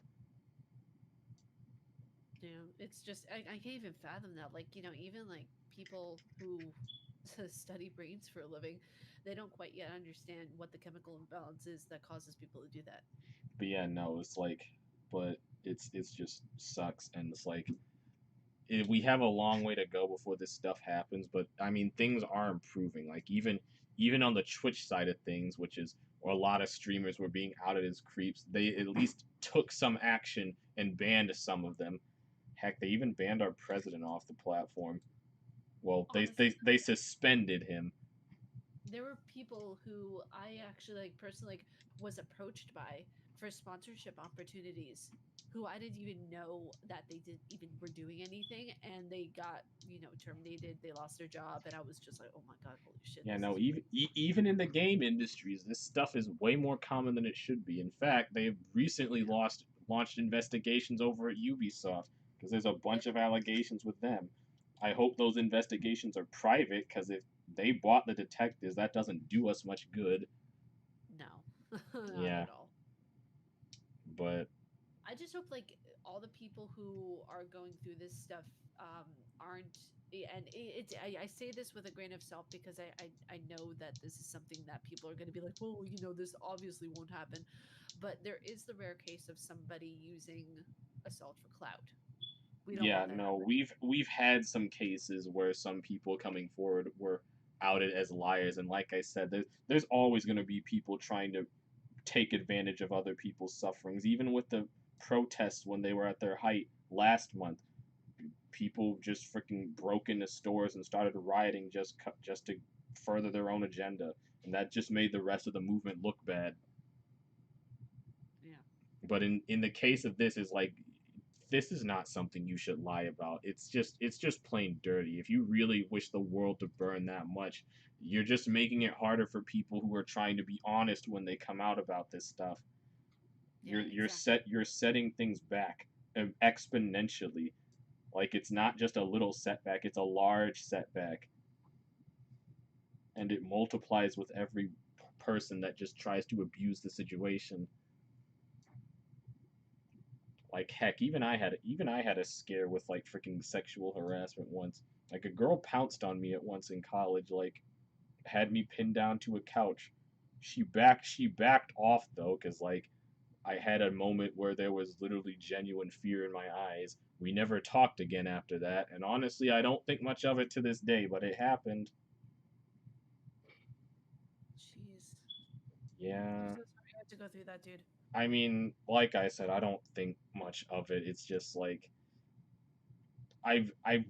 it's kind of backwards me saying that there wasn't any malicious behind it, but it's like when she did it, there was like I felt genuine fear, and I think that's what got her to back off. If she didn't have if she had less of a conscience, she might have continued, but eh, I feel like if anybody feels like they can even do that to begin with, they would have continued nonetheless, unfortunately. probably. But like I said, that also goes back to what I said earlier. It's not just women who go through this.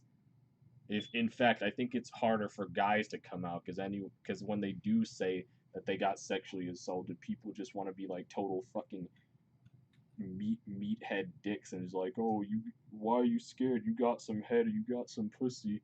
It's like, you gay, bro. It's like, no. It's like no one should be forcing themselves on anyone anywhere. Period. Yeah. These are also the guys who drink till 5 o'clock in the morning at the fraternity and say, "Where are my car keys, man? Where'd you put everything?" Dude, where's my car? Where's my car, brother? Brother, where is it? I don't know, but it's just like it's just a lot, and there's still allegations being put out to this day. Well, not Oh to yeah. this day as we speak, and it's like it just kind of has to happen. It's a movement, and hope the all I can wish is that things get fixed and that the people who have come forward just are able to move forward with their lives in a positive light, Yeah. And are just able to heal and just, find and some then resolution. just and then just a lot of people are just being appalled that a lot of people they looked up to or thought were nice people is like coming forth. Is like I guess I'll just give a little PSA. It's like, one, don't put people up on pedestals. You're not gonna know the 100% of the details in anyone's life. You're not even gonna know everything about your own life half the time, but you will never know someone fully. And just like if it turns out that they actually be a garbage person, it's like cut them off. No one's worth bending over backwards to keep in your life because 99% of the time that energy will not be reciprocated back. Like Yeah. people come and go. It's important to enjoy the time you have with the people you care about, but people drift apart for one reason or another. So there's that. Two, sexual assault is not okay. It's never okay, and it will never be okay. And if you've ever been guilty of it, I wish nothing but misfortune on you. And that's putting it lightly. Yes. What time you leaving in the morning? I'm getting picked up at 2. Oh, in the afternoon. Yeah. Oh, okay. Sorry, I got sidetracked. I don't live alone, by the way. Okay, well, you be careful going out. You be careful going in and out of this house at night. All right. Yeah, you be very careful. I lost my I lost my train of thought. You're all good, dude. I'm give me a minute. be sure you take your mask with you. You have to wear your mask. I do. Yeah, cause Buddy taking you. Um, Aunt Rose is.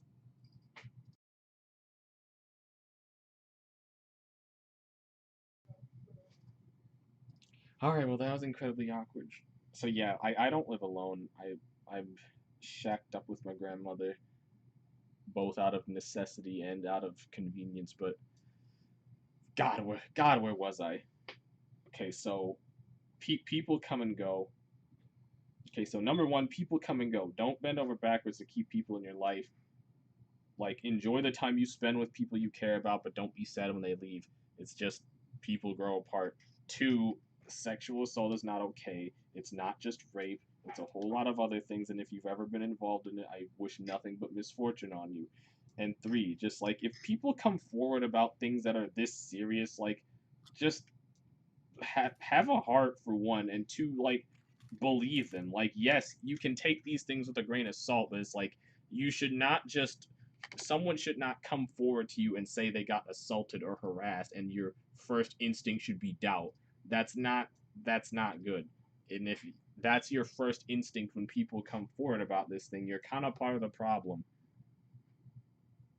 It's like I know there are always going to be people who abuse stuff like that and try to benefit off of other people's suffering, but it's like aside from that, you should take these things at least a little seriously.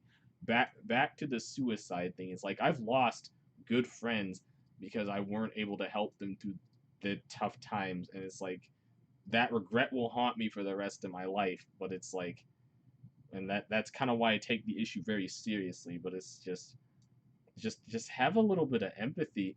I know that's rare on the internet, but still, Jesus. Yeah, I agree with everything, all of the above. Yeah. Did you have anything else to add for yourself? Um, I mean, from the perspective, like of someone who's had friends confide in them and who's experienced it, you want to be able to go about it very carefully. Like self preservation is a big deal for anybody who's going through it and anything. You need to understand that like anything you say can be used against you. So really be careful of who you tell. I know that's like a big like that's kind of disappointing and to an extent, but just be careful with who you tell. Yeah. Like, because not everybody is trustworthy, not everybody is going to be in your best interest. So really, like, if you're going to say something to somebody, make sure that you know that they are in your corner. Please. Because like I said, coming out with stuff like this thing, it can legitimately put your safety at risk, Yeah. depending on who knows. And it's like you have to seek solace where you can, and if that's based on your online following, and you really have no one else to turn to, because it just has to be that way. Some people's families aren't even supportive of it. Yeah. Like the people's families aren't supportive. The police aren't going to help you. I can tell you that much. So why do you think we're out here protesting in the streets still? It's like sometimes the internet is the best place to turn to, and that's honestly kind of sickening to think about because the internet is a cruel, cruel place. And if that's your best option, then it's like things need to change. Yeah. Honestly, though. But it is what it is. Hopefully this does lead to some change in like, well, not just the industries it involves, but society as a whole, because it mainly needs to be changed in society as a whole because this stuff is everywhere. It's not just in games, it's in movies, TV, everywhere. Like just keep it in your pants. It's not that hard. Yeah. It's not that hard to not be a shit human being. We shouldn't have to congratulate people for doing the bare minimum. Yeah, that's like saying, "Look, mom, I brushed my teeth today. Good fucking job." You want a cookie, which kind of defeats the purpose of brushing your teeth. Pretty much, I think of that. But yeah, It's a lot of heavy topics we've covered recently, but it's a direction I want to take my podcast into because as terrible as these things are, these things need to be talked about. It's like the initial topic I want to discuss was, you know, the stuff that the LGBTQA community faces, but due to my guests having their own agendas and I don't hold that against them, I decided to change it up a bit because like I can't really speak much on a topic like that being a straight man. So maybe another day. But even like I said last month, I discussed all being black and how that's been going in our country, our wonderful, wonderful, totally not shitty country. But it is what it is, and I guess I don't really have much more to say on it. I feel, well, for now anyway. I'm sure something else will pop up. But I guess moving on ever so smoothly as always. Back to Pokemon. So there was DLC that dropped for it, and people have mixed reception on that. Well, I mean, well, for one, people are just upset that Pokemon did DLC, even though like Pokemon's been doing DLC since you were in diapers. You just didn't think much about it. But I digress.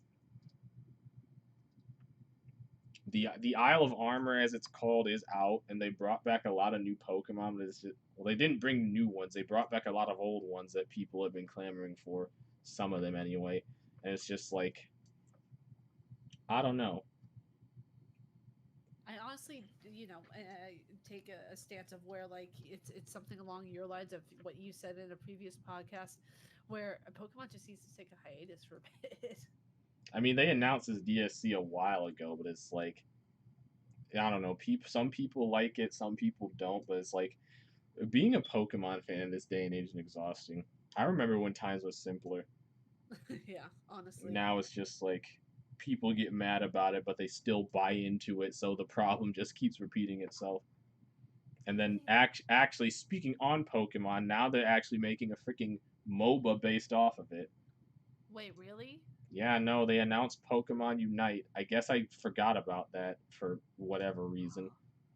So yeah, so Tencent, for those of you that don't know, Tencent's this very rich Chinese company. They actually own Riot Games of League of Legends fame. They're actually making a Pokemon MOBA called Pokemon Unite, and PS people are already making the league comparisons. I don't know what to feel about it. Out of all the genres of games Pokemon could have tackled, I was not expecting a MOBA at all. And if you don't know what a MOBA is, it's like, well, League of Legends and Dota are good examples of what that style of game is. And then less talked about Heroes of the Storm, but Blizzard killed that. They made sure to do a good job of it. Cause you know Blizzard. If it ain't an esports, not worth our time. That worries me like just a little bit, just a little bit. Blizzard went downhill after the merger. I feel sorry for them because there are talented people there, but it's just like Activision got their hands on them and things just started going downhill. Like Activision has a good thing every now and then. They did bring back Crash, and they are making a new Crash game again, even if there's talk of microtransactions in that, which bugs the hell out of me. But they're still trash, and I their actually trash read. business practices have leaked into their partner company now. Yeah. I do actually have to say, I'll be right back. I do have to go to the bathroom really quickly, so hold on I'll one second. probably be ranting about Blizzard still. There's a lot. There's a lot to unpack there. But yeah, no, Blizzard has just fallen from grace. It's like WoW's not as good as it was anymore. Um, they remade Warcraft 3. Uh, it was horrible. I think it has the lowest user Metacritic score of every game, any game ever. So that's impressive in itself. I Overwatch is dead to me, despite what people may say. It's like I left the game years ago. Well, I don't support Blizzard at all anyway, because they prefer money over basic human rights. They kind of proved that with how they handled the whole Blitzchung situation. For those of you unaware, Blizzard banned one of their pro Hearthstone streamers for speaking up against the riots that happened in Hong Kong. because you got to protect those business investments, man. Money is totally more important than basic human rights being trampled on. It isn't, but sarcasm and all that. So yeah, after that little incident and Blizzard showed their priorities, I don't support them anymore. I don't fault anyone who does, because like you can spend your money how you want, but nah, it's a no go for me. And like I said, it sucks because Blizzard did good. They made good games. Like I enjoyed StarCraft. I did enjoy Overwatch for a time. It's like playing WoW, at least through Burning Crusade and Lich King. Those are some of the most fun. That's some of the most fun I've had on an online experience ever. I still look back at my King days incredibly fondly, and the only way Blizzard would probably ever win me back is the if they gave those expansions the WoW Classic treatment, and even then I'd still be mulling it over because I'd still probably feel dirty about it.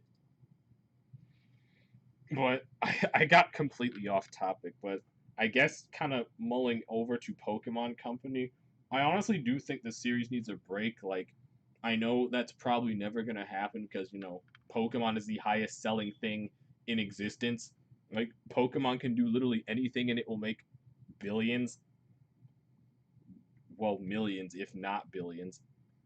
Because, like, I have no doubt in my mind that this Pokemon MOBA is going to succeed no matter what. Because, like, you just slap Pokemon on anything and it's already sold. Like, there's no debate. And Hello, I'm th- back. welcome back. I got done ranting about Blizzard. Now I'm ranting about Pokemon. Oh, I, jeez. I was just saying I was just saying that putting Pokemon on anything is essentially free money, which it is, It because is. that I agree that's with that. that's how much of a hold it has on our society, or how much influence it has. Crazy Well, kids and their evolutions. I mean, don't get me wrong. Pokemon holds a very special place in my heart. Like, Blue version was the first video game I ever played, and as you can see, 24 years old, I have not looked back. But it's like when you love something, you just care about it all the more deeply, and it's like I really just think the franchise needs a bit of introspective or personal introspective, like rediscover what got people into it in the first place. Because right now it feels like Gen 4 all over again. Because honestly, I was gonna quit with the franchise after Diamond and Pearl because it just felt like they were going through the motions. If Black and White wasn't as good as it was, which is why it's my second favorite generation, I probably would have quit the franchise then and there, and we probably wouldn't be having this discussion. Yeah, probably. I mean, the franchise, it's really interesting because, like, ever since, Generation 2 came out, I kind of just, like, lost track with Pokemon. I really haven't kept up with it.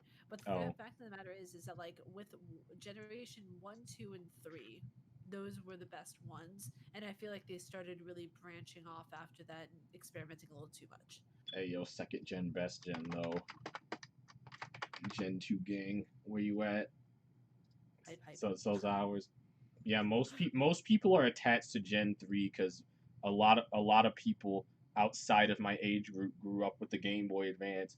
Meanwhile, I had that gray brick called a Game Boy that you can act okay, you can actually beat someone over the head with a original Game Boy and it would probably still function.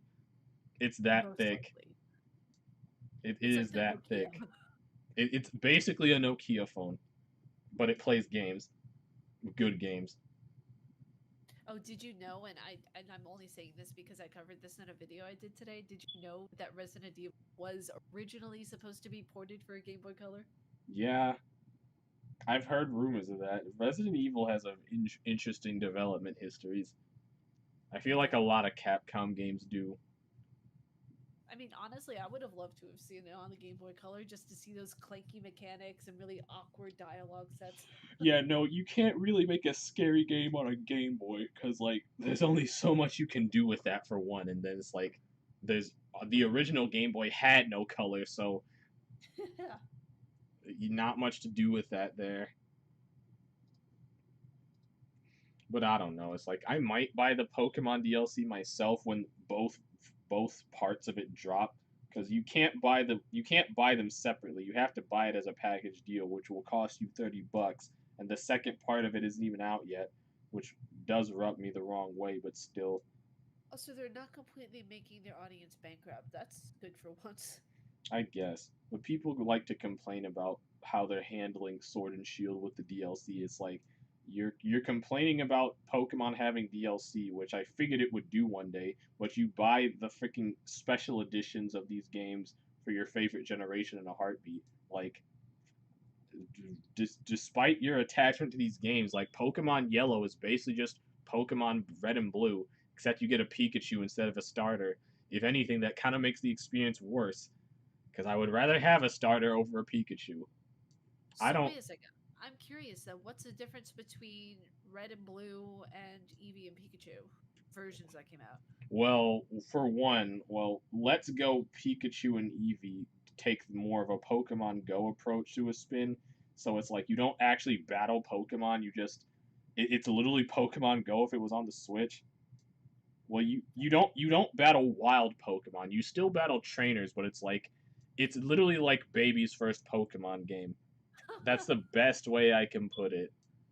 Like it's good if you've never touched a Pokemon game before, but even then, I just say play any of them. Like Pokemon's not hard. I don't get that argument. Like Pokemon's never been hard. I beat the original games when I was 5, so like I don't know what everyone else's excuse is. But it's like as far as Gen 1, if you want the most definitive experience and you have to start at the beginning, play the Game Boy Advance remakes.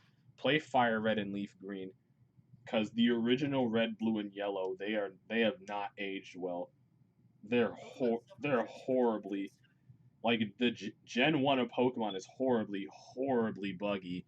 Like in 1996 it was fine, but nowadays you can break the game in half. It's not hard. It's ridiculous the kind of shit that happened. But no, so if you want a more authentic starter experience, I suggest just starting with Gold and Silver or Crystal. But yeah, Silver was my first like proper Game Boy Color game. That's the one I remember the most. but yeah, no, Pokemon's been doing DLC since they started. Like, there's hardly any difference between the original games that come out and the special edition. Like, when I say special edition, I mean your yellows, your crystals, your emeralds, etc., etc. People hold Emerald in stupidly high regard. It was like Emerald didn't add that much. Yeah, the story's like slightly different, and you do have the battle frontier, but other than that, that's about it. You can catch there's different Pokemon to catch, but you still have the same 300 something. So it's like why? And plus $30 for DLC expansions isn't that bad. Like for when it comes to like the special editions, you're basically paying the same price for the same game with minor differences. You see, this is where I say, do I want to get that for $30 or do I want to get Battle for Bikini Bottom for $30? Yeah, I'd get Battle for Bikini Bottom. It's much more worth it. I don't know what the Crown Tundra will be like, which is part 2 of the DLC, but like at this moment as we're speaking, the Battle for Bikini Bottom is much more worth your $30 easily. But we'll see how part 2 of that DLC goes. And well, honestly, aside from that, that was all I had planned. I figured I'd have more to talk about. June felt a lot longer than it actually was. It really June did. felt like 4 months in one. Seriously, but I mean, it's like, is there anything you wanted to bring up or like have a last minute discussion on? The fact that I'm thoroughly excited that Cyberpunk 2077 is being extended, and the fact that like I can wait until September, Oh and they yeah, put it on October. they did delay Cyberpunk again. I completely forgot about that. They're gonna become Honestly, the new Naughty Dog. I'm honestly not that excited for Cyberpunk. Like the game looks great. It's just not my kind of game. What's interesting about this is that like I have been keeping up with the news about this game for 10 years. Like for Jesus. me, Yeah, like ever since it started during the process of when they were also making The Witcher 3, I was keeping up with all the news about it and everything because I thought it was such an interesting IP. And I'm just like, this for me, I feel like has Game of the Year potential. Probably, even Yeah, though it's coming out at the end of the year. yeah, exactly. Either that or Ori and the Will of Wisps, to be quite frank. Uh, but yeah, like Cyberpunk, it looks great, but it's just not for me. If anything, I'm more interested by that Cyberpunk anime made by Studio Trigger that's not That coming looks out till amazing. 2022. So we'll be waiting for that. But we'll see if the game itself it's based on is any good. I'm See, I mean, sure like, I'm sure it will be. Like CD Project Red worked on The Witcher, right? yeah, they did. They Yeah, worked on the Witcher games. I mean, yeah. The Witcher 3 is fantastic. So I'll really okay. I have to ask now. What do you think of that game? Because I just got it. I've never played any Witcher games before. I mean, most people just tell you to play Witcher 3, but it's like even though Witcher 3 is not my kind of game at all, like I don't really do the whole open world RPG thing, but it's a fantastic game. It's like the gameplay is kind of meh. It's serviceable, but the writing and the storytelling is top notch. That's good. I think you'll get a kick out of Witcher 3. So wait, I hope you got the Game of the Year edition though. I did. I got it. Okay. That had like all the DLCs. Okay, good. Yeah, and I went like like whole hog force, and I got the compendium as well, which I'm very happy to admit to. Oh, but yeah, like open world action RPG type games just aren't for me. It's like I get the appeal, but I could just never get drawn into them. It's like I tried playing Oblivion, tried playing Skyrim. Although I had fun in Skyrim, I never really progressed through the story because I kept getting sidetracked. I But what tried about Red Dead though? Red Dead's like the exception because like I'm a sucker for Western aesthetics and the storytelling was just amazing. But I mean the original Red Dead. I haven't played Red Dead 2 yet. Oh, you're gonna love it even more than the original. But yeah, I no, can say it for a fact. the original Red Dead Redemption is like one of my favorite games ever. Honestly, it blew me away. Yeah, Red Dead is one of those games that's just it's very nice. It's very well done for the time it was in for the first one and even the second one, like the way that they did it. Oh my god. I just It's like wish the first game came to PC. yeah, that would be really really awesome if they did that. But yeah, no, it's like I say I don't like a certain type of games, but like there's exceptions to every rule. Like I'm not fond of RPGs, but I there are a lot of RPGs that I hold fondly. But typically I don't go for like open world games. It's like I tried Oblivion, Skyrim, New Vegas. None of them grabbed my attention. You see, that's interesting that you say New Vegas didn't grab your attention because that's everyone's favorite Fallout from what I'm hearing I since they made know the movie. And I'm because just like, I don't see it. it's mainly because Obsidian worked more on it than Bethesda themselves, and then Obsidian went on to make Outer Worlds, which got good reception from what I've seen. Yeah. I don't know, Bethesda's just bad at making games, but I mean, it just works, you know. It just works. It's like it's basically any Bethesda game is like a red flag unless they're not directly involved with it, a la Doom. You see, Bethesda, I don't know if they made the game or if they just published it. Wolfenstein. Oh yeah, Wolfenstein is also a good example, but I mean, we had this conversation before. It's like, as far as Yeah. Wolfenstein, it's like the New Order is great. The new Colossus isn't as good, but it's still good, and everything after that is just kind of bad. Even the second game? The new Colossus is the second game. Oh, the new Colossus is the second game. Okay, gotcha. Yeah, it's like New Order, New Colossus, Young Blood, and one other, I think. But yeah, no, I highly recommend the New Order. It's great. Plus, shooting Nazis is always a fun time. Exactly. But other than that, yeah, that's really all I had. I figured it would last longer because we haven't even reached the 2 hour mark. These usually go on for at least 2 hours. But yeah, I guess that's it. Nothing else for you to add. I really don't have anything else much new to add, All honestly. right. All right. Well, I guess we can call it a night from there. So you want to say your goodbyes or anything? Yeah, I hope you guys have a really great evening. As I say to you and to everybody else, pineapple rules on pizza. Just saying. Okay. Well, get out. You're no longer welcome. I use Blah my final minutes wisely. heretic.